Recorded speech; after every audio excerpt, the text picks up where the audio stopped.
Bonjour.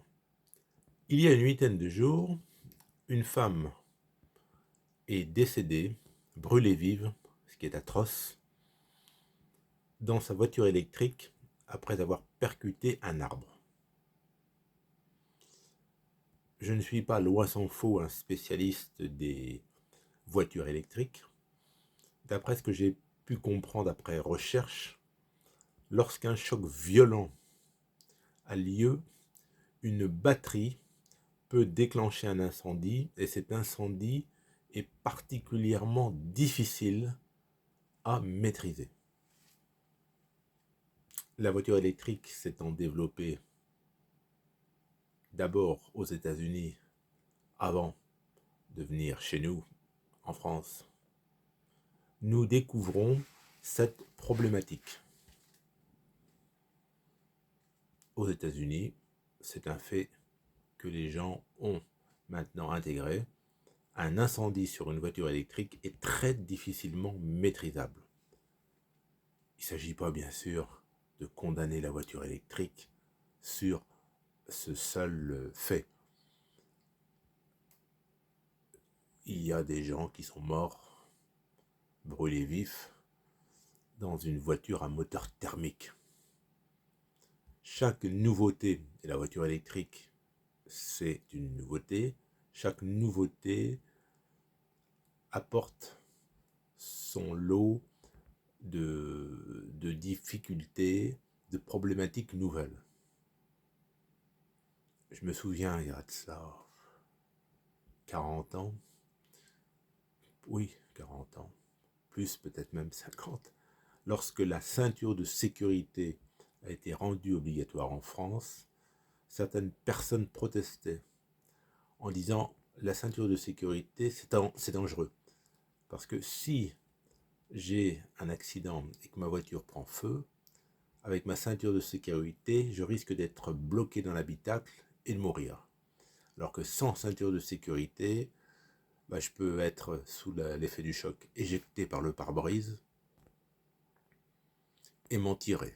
Bon, ce qui est d'ailleurs ce qui était totalement idiot, puisque bon, une personne éjectée par le pare-brise, généralement, est dans un piteux état, sinon décédée. Mais il y avait cette argumentation. Donc aujourd'hui, je pense qu'il faut être très prudent avec ces incendies de voitures électriques, ne pas crier haro sur la voiture électrique. Il y aura certainement des problématiques à régler.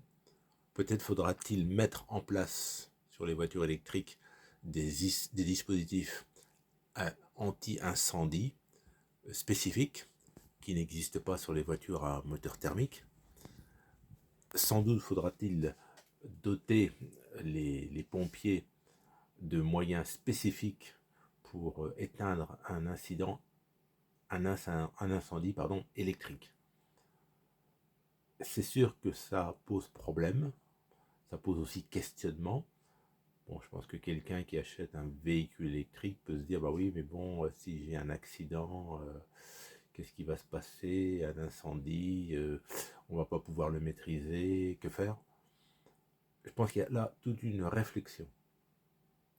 La voiture électrique, c'est un fait, elle existe.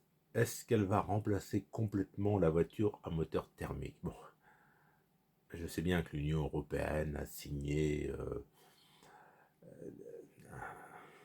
un traité et normalement, à partir de 2035, il ne sera plus possible d'acheter un véhicule neuf à moteur thermique. Je ne suis pas sûr que ça tienne vraiment la route, si je puis dire, en matière de voiture. Moi, personnellement, la voiture électrique, je la vois très efficace en ville, en trajet périurbain. Sur long trajet, je suis plus réservé. Mais bon, la voiture électrique fait partie du paysage, elle va se développer, s'implanter. Mais c'est vrai que cette problématique de l'incendie nous interpelle et il y aura certainement des mesures de protection pour les conducteurs à mettre en œuvre. En fait, en réalité, on n'en est qu'au balbutiement du développement de la voiture électrique en France, en Europe et dans bien d'autres pays. Et qui dit nouvelle technologie dit forcément des inconvénients qui ne sont pas apparus au premier plan, mais qui, en cours d'utilisation, vont se révéler. La voiture électrique, c'est certainement un certain nombre de soucis qu'il faudra régler. N'hésitez pas, s'il vous plaît, à commenter cette vidéo. Dites ce que vous en pensez. Est-ce que ça vous paraît anodin finalement qu'une personne meure dans un incendie de voiture électrique? Peut-être que c'est pas plus grave finalement que de trouver la mort dans une voiture à moteur thermique. Je suis très curieux d'avoir votre réflexion, vos remarques, ce que vous en pensez. Merci de commenter. Au revoir.